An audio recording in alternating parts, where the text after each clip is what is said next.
तो दोस्तों आज के क्लास में मैं आप लोगों को बताने जा रहा हूँ कि के नज़दीक की अंग्रेजी क्या क्या होती है और उसके किस तरह के यूजेस होते हैं। आपने के नज़दीक के बारे में सुना होगा कि नियर लगाया जाता है, तो सिर्फ नियर ही नहीं लगाया जाता, उसके लिए नेक्स्ट टू का भी प्रयोग किया जाता है, क्लोज टू का भी प्रयोग किया जाता है। तो किस तरह से यूज किए जाते हैं, क्योंकि इंग्लिश सीखने के लिए आप जो रटते हैं ना, रटना ज़रूरी नहीं है, कंसेप्ट समझना ज़रूरी है। हिंदी के हिसाब से अगर आप अंग्रेजी सीखना चाहते हैं तो आपको अंग्रेजी कभी नहीं आएगा, आपको यूजेस के हिसाब से अंग्रेजी को सीखनी पड़ेगी। तो देखिए, ये जो शब्द बचपन से आप देखते आ रहे हैं के नज़दीक, देखने में बहुत आसान लगता है, लेकिन समझेंगे तो काफ़ी चीज़ें इसमें छिपी हुई रहती हैं। तो नियर का मतलब भी होता है, नियर के साथ कभी भी टू का प्रयोग नहीं कीजिएगा, वो गलत हो जाता है। ठीक है जी, चलिए। नियर का मतलब भी होता है के नज़दीक और नेक्स्ट टू का भी मतलब होता है के नज़दीक, नेक्स्ट टू। अब ध्यान देने वाली बात है कि नेक्स्ट टू का प्रयोग कब करेंगे और नियर का प्रयोग कब करेंगे, बता रहा हूँ, घबराइए, बस 1 मिनट टाइम दीजिए, समझा देता हूँ आपको। देखो, नियर का प्रयोग आप जब भी करेंगे, ये देखो 1 2 3 4 5 6, अब और भी 5 7 8 9 10 11, ये एक सर्कल है, ठीक है। अब मान लीजिए ये सब एक दूसरे के नज़दीक हैं, ये सब एक दूसरे के नज़दीक, ये भी इसके नज़दीक है, ये इसके नज़दीक है कि नहीं।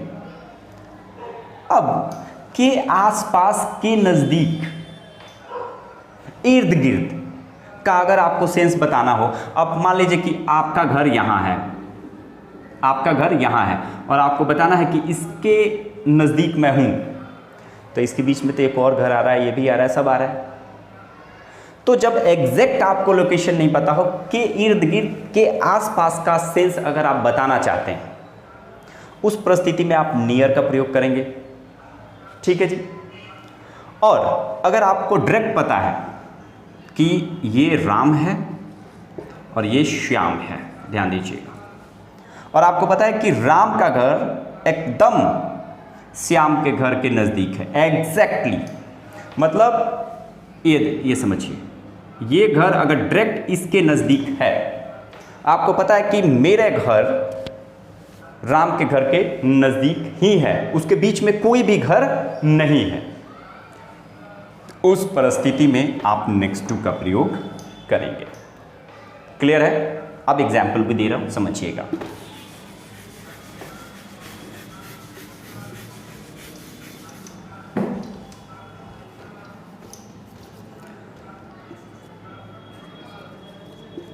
उसका घर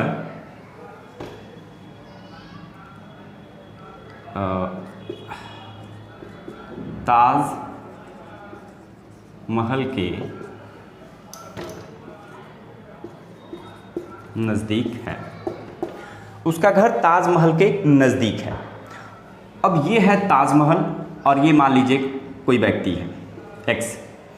अब इसका घर अगर यहाँ से निकला और डायरेक्ट इसके बीच में कुछ भी नहीं है, अगर अपने घर से निकलता है तो सीधे और सीधे ताजमहल ही आता है, उसके बाद कुछ आता है, उस परिस्थिति में आप नेक्स्ट टू लगाएंगे।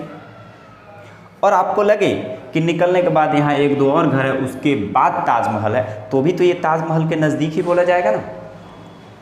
तो अगर आप सेंस देना चाह रहे हैं कि एग्जैक्ट नेक्स्ट टू ताजमहल नहीं है, ताजमहल के आसपास में है, उस परिस्थिति में के नज़दीक के अर्थ में आप नियर का प्रयोग करेंगे।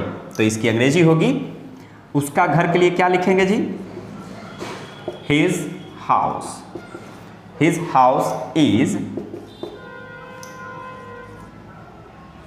नियर, और किसी भी बड़े स्थान, मतलब कि हेरिटेज जो भी होते हैं, उसके पहले क्या लगाया, द का प्रयोग किया जाता है, तो आप लगा लो, his house is near the Taj Mahal. अब ध्यान, इस द से कोई लेना देना नहीं, अभी मैं ये नियर सिखा रहा हूँ आपको, ये देखो।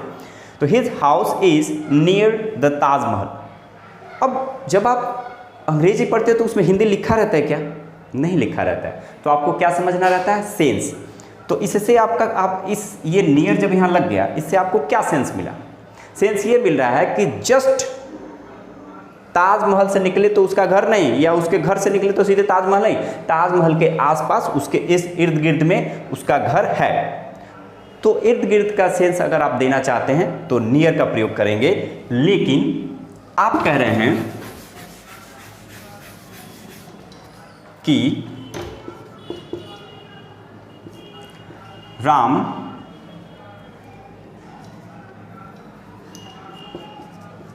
ताजमहल के नज़दीक रहता है। राम ताजमहल के नज़दीक रहता है। और आप कहना चाह रहे हैं कि एग्जैक्ट ताजमहल से तुरंत उसी का घर आता है, तो आप कहेंगे Ram lives next to the Taj Mahal. Clear है?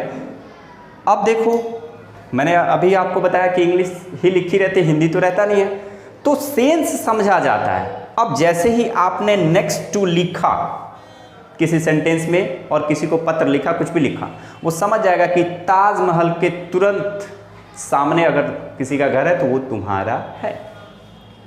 और आपने नियर का प्रयोग कर दिया तो तुरंत सामने नहीं, उसके आसपास, उसके इर्द गिर्द में रहेगा। तो ये है नेक्स्ट टू और नियर का प्रयोग।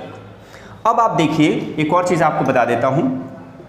नेक्स्ट रहे तो इसके साथ टू का प्रयोग किया जाता है, लेकिन नियर के साथ कभी भी टू का प्रयोग आप मत करिएगा, ग्रामेटिकली गलत हो जाएगा। और कंपटीशन वाले इन चीज़ों पर ध्यान दें।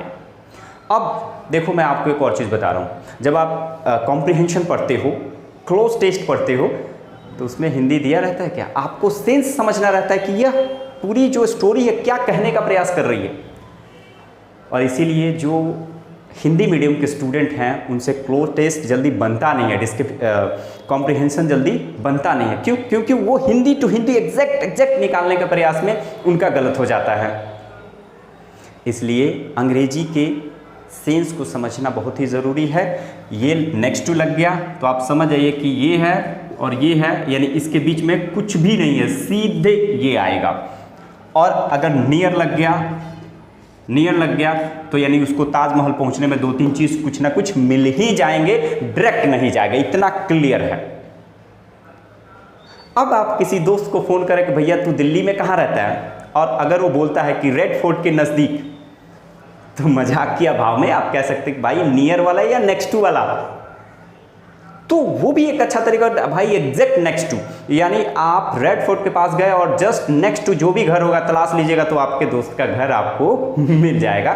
जस्ट मजाक कर रहा हूँ, लेकिन ये चीज़ें आप जस्ट अ फन पूछ सकते हैं और हो सकता है कि आपको एड्रेस समझने में भी काफ़ी बेनिफिट इससे हो। देखिए, आप अगर मेरे चैनल को सब्सक्राइब करके रखते हैं तो ऐसी छोटी छोटी बहुत सारे कलेक्शंस मैं यहाँ पे लेकर के आने वाला हूँ और आता ही हूँ, और हर चीज़ इंपॉर्टेंट लेकर के आता हूँ। देखो, किताबों में पढ़ने के लिए बहुत कुछ होता है, लेकिन आप सब कुछ पढ़ सकते हैं क्या, सब कुछ जान सकते हैं क्या? नहीं। एग्जाम्स के लिए ज़रूर रहता है कि जो उसमें पूछा जा रहा है उसको फटाफट पढ़ो और आगे निकलो। तो चैनल को सब्सक्राइब कर लीजिए, अच्छा आपको लगे तो अपने दोस्तों में शेयर भी करिए। इसी तरह के वीडियो और भी लेकर के आऊँगा, तब तक के लिए धन्यवाद।